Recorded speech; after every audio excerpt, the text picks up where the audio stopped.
Hello there, it's Wale Oladipo here.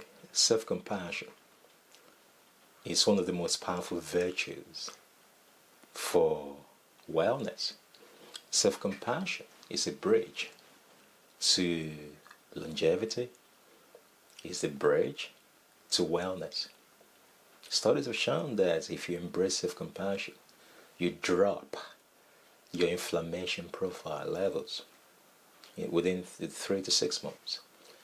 When we are self-compassionate, we create a safe environment at the cellular level that will enable the nervous system to reduce stress, to reduce cortisol levels and adrenaline levels, will increase the growth hormones necessary for neuroplasticity when you move towards self-compassion.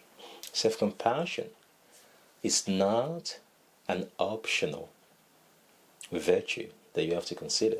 If you want to really express at a greater level, if you want wellness, if you want to avoid anxiety and depression, you must be mindfully practicing self-compassion. However, self-compassion is a function of right understanding. If you don't understand what is happening to you, you blame it on you. So that is why we specialize in psychoeducation, to be able to help people to embrace compassion. Check out our website right there. There's a link up there.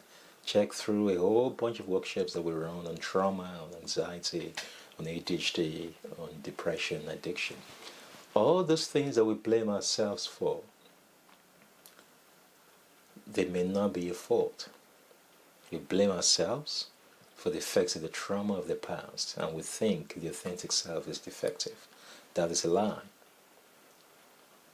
Self-compassion is possible when our level of understanding increases.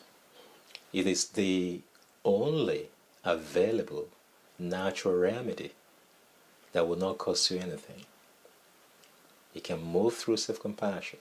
You can learn through positive affirmation and self-compassion mindfulness practice and start to regenerate the mind, the brain, and the nervous system, because you're worth it.